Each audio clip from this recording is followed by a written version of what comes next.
पंजाब की भगवंत मान सरकार में कैबिनेट मंत्री रहे विजय सिंगला के सितारे अचानक गर्दिश में आ गए।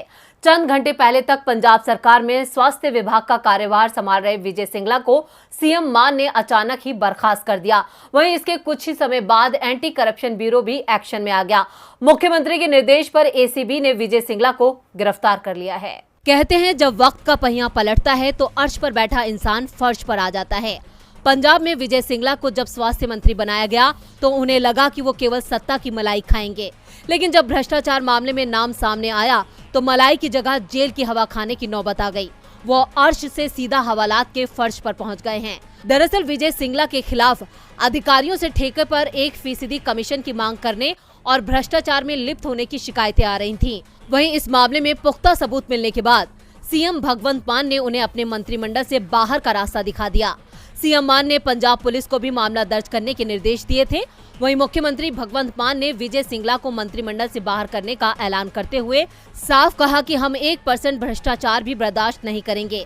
जनता ने बहुत उम्मीदों के साथ आम आदमी पार्टी की सरकार बनवाई है, उस उम्मीद पर खरा उतरना हमारा कर्तव्य है। उन्होंने कहा कि अरविंद केजरीवाल ने प्रण किया था कि भ्रष्टाचार के सिस्टम को जड़ से उखाड़ फेंकेंगे। पंजाब के मुख्यमंत्री ने कहा है कि हम सब उनके सिपाही हैं, 1% भ्रष्टाचार के लिए भी यहाँ कोई जगह नहीं है। इसी के साथ ही एसीबी ने भी सिंगला पर सख्त कार्रवाई की है और उन्हें गिरफ्तार कर लिया है। इस कार्रवाई से आप सरकार भ्रष्टाचार मुक्त राज्य का संदेश देना चाहती है, लेकिन सवाल उठता है कि क्या चुनाव में टिकट देने से पहले सिंगला के बारे में पता नहीं किया गया था? अब क्या ये कार्रवाई केवल दिखावे के लिए की गई है? खैर, इन सवालों का जवाब तो सरकार ही देगी, लेकिन फिलहाल तो आपके नेता इसे मिसाल बता रहे हैं, जिस पर विपक्ष भी चुटकी ले रहा है। ममता बनर्जी राष्ट्रीय राजनीति की पिच पर अब खुलकर बैटिंग कर रही है। कुछ दिन पहले ही टीएमसी ने 2024 आम चुनाव के लिए अपना अभियान लॉन्च कर दिया था। इस कैंपेन को पार्टी ने इंडिया वांट्स ममता दी नाम दिया था। इस अभियान के बहाने टीएमसी ममता बनर्जी और उनके नीतियों की ब्रांडिंग देश भर में कर रही है, तो वहीं बिहार की सियासत पर भी ममता नजर बनाए हुए है। लालू पर हुई सीबीआई की छापेमारी पर क्या कहा ममता ने, देखते हैं ये रिपोर्ट। 2024 के लोकसभा चुनाव में अभी करीब 2 साल का वक्त बाकी है, लेकिन आने वाले आम चुनाव ने अभी से देश की सियासत में तपिश बढ़ा दी है।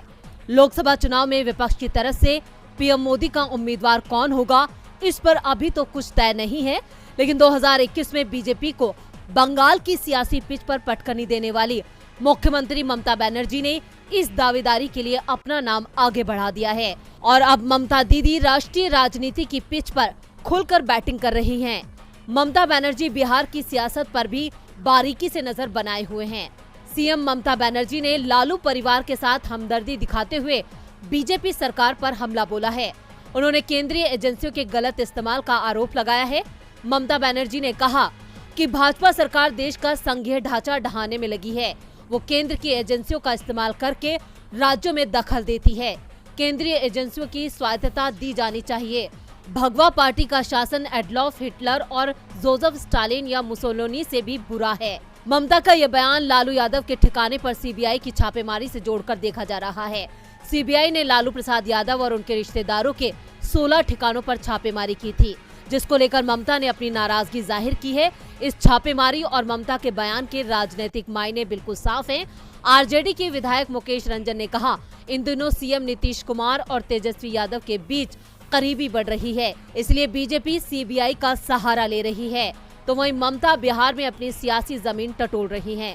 आपको बता दें कि लालू पर सीबीआई की छापेमारी लालू यादव के रेल मंत्री रहते जमीन लेकर नौकरी देने के मामले में की गई।